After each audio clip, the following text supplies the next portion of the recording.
Buenas tardes, chicos. Bueno, hoy vamos a ver la clase de ensayos no destructivos. Bien, se denomina ensayo no destructivo a cualquier tipo de práctica realizada sobre algún material que no altere de forma permanente tanto sus propiedades físicas, químicas, mecánicas o dimensionales. Por lo tanto, implican un daño imperceptible a la estructura que estamos evaluando. El realizar un ensayo no destructivo implica hacer un daño prácticamente imperceptible o nulo. Vamos a ver que los distintos métodos se basan en la aplicación de fenómenos físicos tales como ondas electromagnéticas, acústicas, elásticas, emisión de partículas subatómicas, entre otras. ¿Cuáles van a ser los objetivos de los ensayos no destructivos? Bueno, vamos a dividirlos en tres categorías: objetivos técnicos, de seguridad y económicos. Dentro de los objetivos técnicos, el primero y más importante es asegurar la calidad y confiabilidad de un producto. A la salida de una línea de producción, pueden generarse distintos defectos en la pieza que afecten la calidad e imagen de la empresa. Entonces, un método para asegurar la calidad sin afectar la funcionalidad del producto es realizar algún tipo de ensayo no destructivo. Otro objetivo es el de contribuir al desarrollo de nuevos materiales. En los últimos años hubo un gran desarrollo, tanto en materiales compuestos como en materiales nanocompuestos. Un avance en la tecnología sería poder comprender la relación entre propiedades y estructura interna, con lo cual los ensayos no destructivos permiten inferir características internas del material. Otro objetivo se relaciona con controlar los procesos de fabricación. Lo mismo que les comentaba en el primer punto, mantener un control sobre el proceso de fabricación es importante para también mantener la uniformidad de productos. Si un producto sale de la empresa y tiene algún defecto imperceptible, este seguimiento va a poder identificar dónde estuvo la falla para evitar que se produzca nuevamente. Dentro de la categoría de seguridad, uno de los objetivos de los ensayos no destructivos es prevenir accidentes. Si se previene un defecto antes de que ocurra la falla catastrófica de un componente, podemos evitar la caída de un puente, podemos evitar la explosión de un recipiente de presión, de un ducto de conducción de petróleo, y esto obviamente está asociado a beneficios económicos. Imagínense una pérdida en un ducto de petróleo desde el pozo de extracción hasta la refinería. Estamos hablando de que por minuto se podrían perder miles de dólares. Dentro de las aplicaciones podemos encontrar el control de calidad mediante la detección de discontinuidades y defectos presentes en las piezas, caracterización de materiales y metrología dimensional. Otra de las aplicaciones es el mantenimiento de instalaciones y equipamiento. Permiten establecer condiciones de trabajo y de componentes, así como también establecer una vida residual de un determinado equipo o componente. Y el tercer campo de aplicaciones es el respaldo para el estudio de preservación y patrimonios culturales. Respecto a las condiciones de aplicación, hay que decir que los métodos no son de aplicación general, sino de forma específica. Tampoco existe un método único que abarque todas las aplicaciones. La selección del método a utilizar va a depender de la información que se necesite respecto a las condiciones en que se encuentre el material a ensayar. Y muchas veces las propiedades del mismo material limitan la aplicación de ciertos métodos. La selección del método de ensayo se basa en tres pilares fundamentales: en las especificaciones del ensayo, las condiciones del ensayo y las posibilidades económicas. Dentro de las especificaciones de ensayo, hay que tener en cuenta las características del diseño, en particular si la pieza a evaluar es de grandes dimensiones o de pequeñas dimensiones, el proceso de fabricación por el cual fue elaborado, ya que de acuerdo al tipo de proceso pueden haber distintas características de defectos, el tipo de defecto que se está buscando, si es un defecto superficial o un defecto volumétrico, las condiciones del material a ensayar, es decir, discriminar si son materiales de base ferrosa o no ferrosa, si tiene comportamiento magnético o no, y si es conductor eléctrico o no. Hay que tener en cuenta la superficie a inspeccionar, en particular el acabado superficial, la accesibilidad del defecto. No es lo mismo buscar una abolladura sobre la superficie o un hueco dentro del volumen, y también la temperatura a la cual se encuentra la superficie a inspeccionar. Otro criterio a tener en cuenta es el umbral de detección exigido. No es lo mismo detectar una fisura de 1 micrón que de 1 milímetro. Entonces, eso entra del concepto de nivel de aceptación o rechazo. La trazabilidad o repetitividad que se quiere buscar luego de la evaluación, por ejemplo, la inspección visual, es un método que tiene ventajas y desventajas, pero puede ser no muy repetible porque depende mucho de la experiencia del inspector. Y por otro lado, la documentación que se obtiene luego de realizar el ensayo. No es lo mismo tener un registro grabado, filmado o mediante fotografía. La selección de ensayos también va a depender de las condiciones que haya que realizarla. El primer punto es si se tiene que hacer en campo o en laboratorio. La frecuencia con la cual hay que hacer inspecciones. El tipo de operación que se trate, la disponibilidad de las técnicas y un efecto no menor es el tiempo requerido tanto para realizar el ensayo como para obtener los resultados relacionados. Respecto a los requisitos económicos, hay que tener en cuenta la experticia de los operadores, los insumos necesarios, la complejidad del ensayo, la energía requerida, el tiempo de preparación de muestras y eventualmente los costos de seguridad que tienen asociados un ensayo, por ejemplo, si es en altura. Los métodos los vamos a clasificar en específicos, especiales y los más novedosos. Entre los específicos tenemos la inspección visual, líquidos penetrantes, partículas magnetizables, corrientes inducidas, ensayo de pérdidas, ultrasonido y radiografía. Entre los ensayos especiales tenemos el de vibraciones, emisión acústica, extensometría, métodos ópticos y termografía. Y últimamente surgieron nuevos métodos ópticos y el georradar. El primer método que vamos a ver es la inspección visual, que se realiza en todas las industrias de fabricación de materiales. Se basa en la observación de discontinuidades a simple vista. Permite tener registros de videos o fotografías. Permite un control de todas las etapas del proceso de fabricación. Y por supuesto evaluar la conformidad al final del proceso. Fundamentalmente, detecta fallas como deformaciones, defectos en soldadura o fenómenos de corrosión. Las ventajas de este tipo de ensayos es que es económico, rápido y no requiere de equipos onerosos. Las desventajas principales es que es muy sensible a la iluminación que se tiene y que es altamente dependiente de la capacidad o experiencia del operador. Los lugares donde se aplican este tipo de ensayos son soldaduras, tuberías, intercambiadores de calor, para identificar efectos de corrosión, calidad del acabado superficial y defectos en el interior de algunos equipos.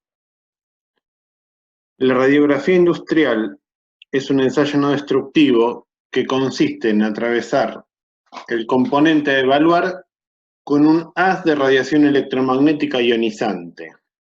Las fuentes más comunes son rayos gamma o rayos X. Al pasar la radiación ionizante a través del material sólido, parte de su energía es atenuada debido a las diferencias de espesores, diferencias de densidad o simplemente presencia de discontinuidades. Las variaciones de atenuación o de absorción se detectan y se registran en una película radiográfica, obteniéndose una imagen de la estructura interna de la pieza o componente. Aquí abajo en la imagen se muestran dos radiografías, en la cual en la de la izquierda se está analizando una fisura interna que tiene un componente, y en la de la derecha una soldadura que son zonas críticas en estructuras metálicas. Las diferencias de atenuación producen diferencias en la ionización del bromuro de plata de la placa fotográfica, y esto provoca cambios en la densidad radiográfica. Un área oscura puede deberse a un menor espesor de la pieza o a la presencia de un material de menor densidad, como la escoria en la soldadura, o que hay una cavidad de gas atrapada en la pieza de fundición. Una zona más clara podría deberse a secciones de mayor espesor de la probeta o un material de mayor densidad, como una inclusión de tungsteno en la soldadura de arco. Este método tiene una serie de ventajas. El más importante es que permite mantener un registro permanente de la evidencia. Otra ventaja es que es apto para realizarse en una amplia gama de materiales. En principio no se ve tan afectado por la geometría, no requiere una calibración para cada ensayo y es relativamente fácil de hacerse en campo. La otra cara de la moneda son las desventajas. Este método presenta un peligro por irradiación. Otra desventaja es que no indica la profundidad del defecto. Si se revela o no depende de la orientación que tenga el defecto. Y si la pieza es de un espesor muy grande, la radiación no podría atravesar toda la pieza, así que presenta una limitación en ese sentido. Las aplicaciones más comunes son estudiar efectos de corrosión y evaluar discontinuidades internas en piezas de grandes dimensiones o discontinuidades que pueden aparecer luego del proceso de soldadura. El método de ultrasonido se basa en la medición de la propagación del sonido en el medio material que constituye la pieza y básicamente tiene aplicación en todo tipo de materiales. El sonido se propaga en forma de ondas. Una diferencia respecto de las ondas electromagnéticas es que las ondas sonoras necesitan de un medio para transportarse, pudiendo ser este sólido, líquido y gaseoso, mientras que las electromagnéticas no lo necesitan. Existen varios métodos para producir ondas ultrasónicas a partir de distintos fenómenos físicos. Algunos de estos métodos se pueden utilizar para los ensayos no destructivos. La elección va a depender de la frecuencia requerida y del rendimiento que se quiere obtener. Para ensayos no destructivos, la producción de ondas ultrasónicas se basa en el efecto piezoeléctrico que algunos materiales manifiestan. Esto es, convertir un pulso eléctrico a vibraciones mecánicas y el retorno de vibraciones mecánicas a energía eléctrica. Entre los materiales más conocidos que presentan este comportamiento se encuentra el cuarzo, que tiene algunas características muy estables en cuanto a frecuencia. Sin embargo, es pobre en la generación de energía acústica. Durante un ensayo de ultrasonido, el operador tiene que decidir qué frecuencia utilizar. Dado que la velocidad del sonido es constante, un cambio de frecuencia produce un cambio en la longitud de onda del sonido. Hay una regla general que dice que, para que una discontinuidad pueda ser detectada, Su largo tiene que ser por lo menos la mitad de la longitud de onda del sonido. Aquí en la figura se muestra la pieza a ensayar con el transductor en uno de sus extremos. El transductor es quien traduce un impulso eléctrico en una vibración mecánica y viceversa. Emite una onda ultrasónica, que son las que están en color rojo.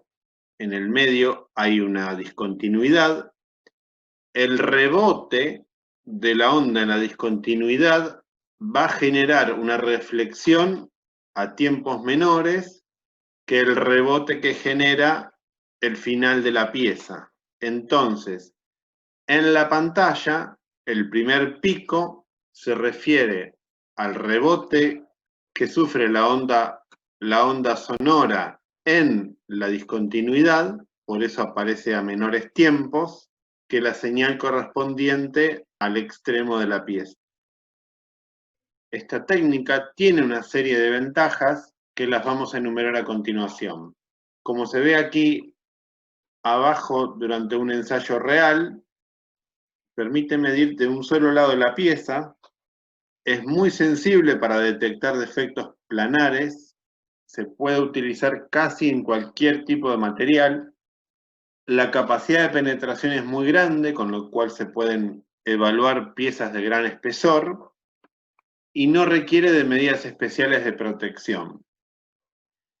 Y como desventajas, se puede decir que necesita un contacto directo del transductor con la pieza, eso puede ser visto como una desventaja. Necesita un patrón de referencia, hablábamos de la elección de la frecuencia de excitación. Los operadores requieren de un buen entrenamiento y las señales a veces son difíciles de interpretar. En cuanto a aplicaciones, esta técnica sirve tanto para control de calidad como para mantenimiento preventivo. Esta última tarea es de especial importancia en la industria aeronáutica para determinar pequeñas fisuras de fatiga, por ejemplo, en trenes de aterrizajes, largueros, bloc de motor, etc. Hablando un poquito más en general, permite detectar y caracterizar discontinuidades, medir espesores, extensión y grado de corrosión, puede contribuir a determinar alguna propiedad física y puede detectar fisuras internas y superficiales. El ensayo de corrientes inducidas se basa en las corrientes parásitas que se generan cuando un conductor atraviesa un campo magnético variable. Estas corrientes fueron descubiertas por Foucault y como tienen una forma de torbellino, se las denominó corrientes de Eddy. La técnica se basa en medir los cambios en la impedancia que se produce cuando una bobina externa con una corriente variable genera un campo magnético. Cuando esta bobina se acerca a la superficie del material conductor, en la superficie se generan estas corrientes parásitas e inducen la formación de un campo magnético secundario que tiene una dirección opuesta al campo magnético primario. Lo que se registra es esta disminución del campo magnético primario cuando se suman vectorialmente ambos campos. La presencia de una fisura o una grieta provocan una discontinuidad en las corrientes de Eddy, con lo cual habrá una disminución del campo magnético secundario.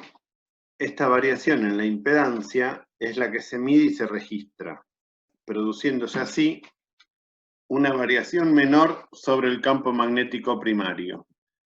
Los defectos en superficie o subsuperficial, muy cercanos a la superficie, interrumpen las corrientes inducidas, lo que provoca que el campo magnético producido por dichas corrientes es menor. Las ventajas de este método son las siguientes. En principio no requiere un contacto directo entre la sonda y la pieza.